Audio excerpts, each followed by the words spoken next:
Good morning students. मैं Shobha Gautam, assistant professor in political science, सीट मुरलीधर मानसिंह का राजकीय कन्या महाविद्यालय भीलवाड़ा।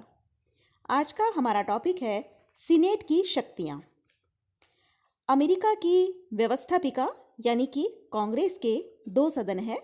उच्च सदन है सीनेट और निम्न सदन है प्रतिनिधि सभा। सीनेट की रचना के बारे में हम पिछले वीडियो में पढ़ चुके हैं। आज के इस वीडियो में हम चर्चा करेंगे सीनेट की शक्तियों के बारे में।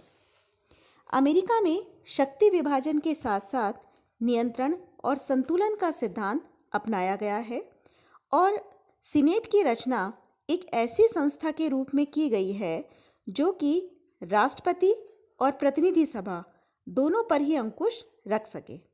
तो आइए शुरू करते हैं हम टॉपिक। सबसे पहला है कानून निर्माण संबंधी शक्तियाँ। सीनेट अमेरिकी कांग्रेस का दूसरा सदन है, द्वितीय सदन है और सामान्यतः व्यवस्थापिका का जो द्वितीय सदन होता है उसको कानून निर्माण के क्षेत्र में गौण स्थिति प्राप्त होती है। लेकिन अमेरिका की सीनेट के बारे में ऐसा नहीं है। अमेरिका की सीनेट कानून निर्माण के क्षेत्र में प्रतिनिधि सभा के समान ही शक्तिशाली है। तो सीनेट की जो कानून निर्माण की शक्ति है उसको हम अलग अलग विधेयकों के संबंध में देखते हैं। सबसे पहले बात हम करते हैं साधारण विधेयक की। साधारण विधेयक के संबंध में सीनेट और प्रतिनिधि सभा दोनों की शक्तियां बिल्कुल समान है। साधारण विधेयक दोनों में से किसी भी सदन में प्रस्तावित किए जा सकते हैं और ये तब तक पारित नहीं माने जाते जब तक कि दोनों सदन इन्हें स्वीकार न कर ले। इसके बाद है संवैधानिक विधेयक। संवैधानिक विधेयक पर भी दोनों सदनों की शक्तियां समान है क्योंकि संवैधानिक विधेयक भी दोनों में से किसी भी सदन में प्रस्तावित किए जा सकते हैं। दोनों सदनों द्वारा 2/3 बहुमत से पारित करना आवश्यक है। अर्थात संवैधानिक विधेयक तभी पारित माने जाएंगे जब दोनों सदन 2/3 बहुमत से पारित करें। इसके बाद नेक्स्ट है वित्तीय विधेयक। वित्तीय विधेयक केवल प्रतिनिधि सभा में ही प्रस्तावित किए जाते हैं और लेकिन वित्तीय विधेयक तभी पारित माने जाते हैं जब उन्हें दोनों सदन स्वीकृति प्रदान कर दे। अर्थात जो सीनेट है वो वित्तीय विधेयकों में संशोधन कर सकती है, उन्हें अस्वीकार भी कर सकती है। यहाँ देखिए सीनेट की जो शक्ति है वो विश्व के अन्य देशों के उच्च सदन से काफ़ी अधिक शक्तिशाली है इस क्षेत्र में, क्योंकि जैसे हम भारत की बात करें या ब्रिटेन की बात करें तो वित्तीय विधेयक के संबंध में सामान्यतः उच्च सदन को कोई शक्ति प्राप्त नहीं होती है। लेकिन सीनेट के मामले में ऐसा नहीं है। सीनेट वित्तीय विधेयकों में भी संशोधन कर सकती है या उन्हें अस्वीकार भी कर सकती है और वित्तीय विधेयक भी तभी पारित माना जाएगा जब उसे सीनेट भी स्वीकृति प्रदान करे। एक विशेष बात और है कि यदि किसी विधेयक को लेकर दोनों सदनों में मतभेद हो जाता है तो वो विधेयक सम्मेलन समिति को भेजा जाता है। सम्मेलन समिति में दोनों सदनों से बराबर बराबर की संख्या में यानी कि सीनेट और प्रतिनिधि सभा दोनों से 3-3 सदस्य होते हैं और ये समिति दोनों सदनों में समझौता कराने का प्रयास करती है। और चूंकि सीनेट के जो सदस्य हैं वो अधिक अनुभवी होते हैं, अधिक योग्य होते हैं, इसलिए समझौता उसी रूप में संपन्न हो जाता है जिस रूप में सीनेट चाहती है।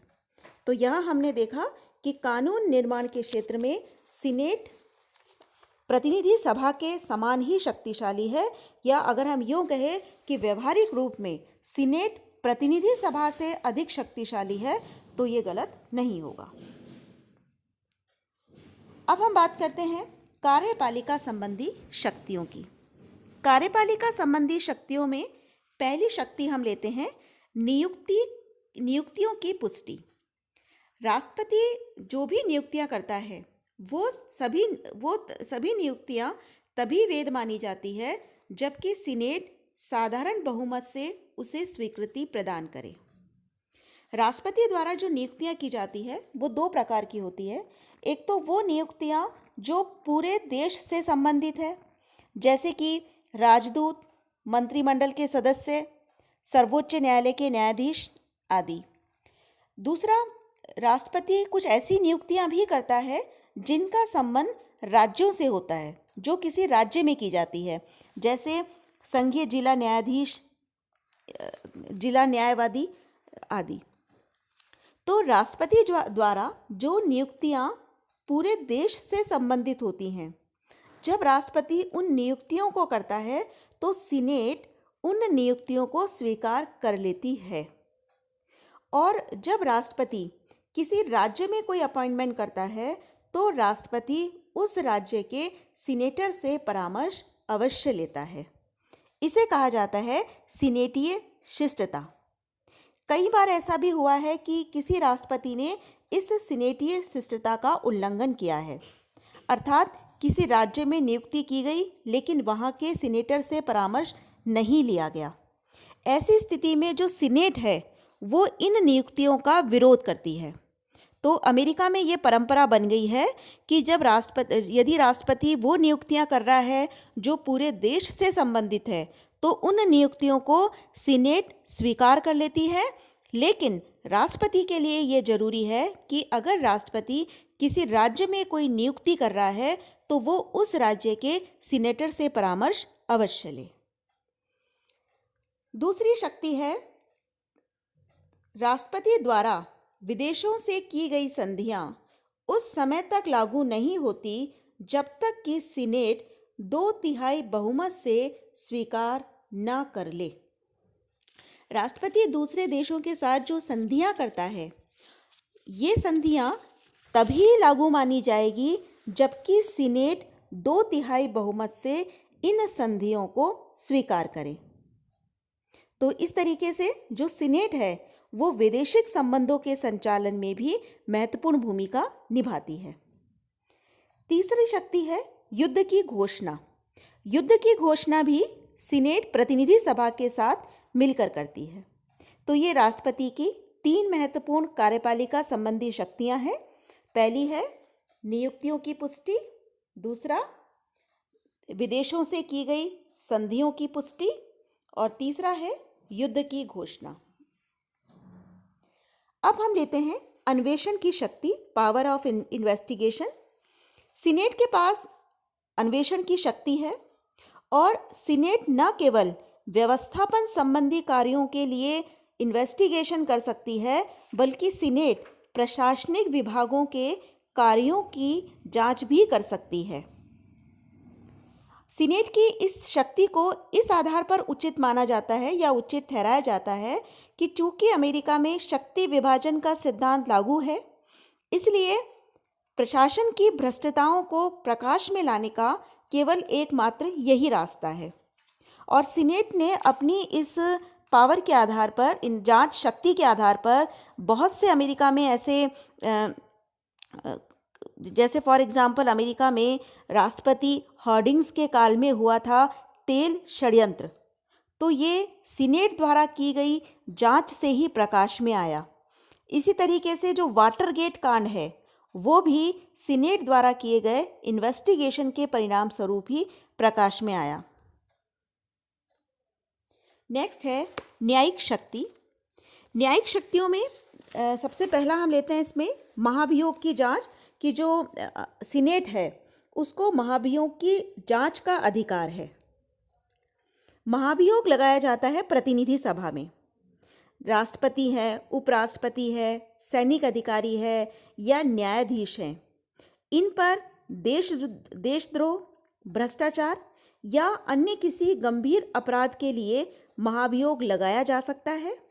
महाभियोग लगाया जाता है प्रतिनिधि सभा में, लेकिन महाभियोग की सुनवाई सीनेट में होती है और सीनेट उस पर अपना डिसीजन देती है। जब सीनेट महाभियोग की सुनवाई करती है तो न्यायिक प्रक्रिया के सभी कार्य जैसे आदेश जारी करना, गवाहों को बुलाना, शपथ दिलाना, ये सारे कार्य सीनेट के द्वारा किए जाते हैं। और इस समय सर्वोच्च न्यायालय का मुख्य न्यायाधीश सीनेट की अध्यक्षता करता है। और जब महाभियोग का प्रस्ताव सीनेट के 2/3 बहुमत से पारित हो जाता है तो महाभियोग पारित माना जाता है। अब तक सीनेट के द्वारा कुल 12 बार महाभियोग प्रस्तावों की जांच की गई, जिनमें से 4 बार महाभियोग का प्रस्ताव पारित भी किया गया। अब हम अन्य शक्तियों की बात करते हैं, सीनेट की कुछ और शक्तियां। इसमें पहला तो है मतदान की गणना और चुनाव परिणाम की घोषणा। सीनेट राष्ट्रपति और उपराष्ट्रपति के निर्वाचन के लिए किए गए मतदान की गणना करती है और चुनाव परिणाम की घोषणा करती है। दूसरी चीज, अगर कभी मान लीजिए उपराष्ट्रपति के चुनाव में किसी भी उम्मीदवार को पूर्ण बहुमत प्राप्त नहीं हो, तो ऐसी स्थिति में सीनेट सर्वाधिक मत प्राप्त करने वाले प्रथम 2 उम्मीदवारों में से किसी एक को उपराष्ट्रपति निर्वाचित कर सकती है। तो ये सीनेट की 2 विशेष शक्तियां हैं। Thank you.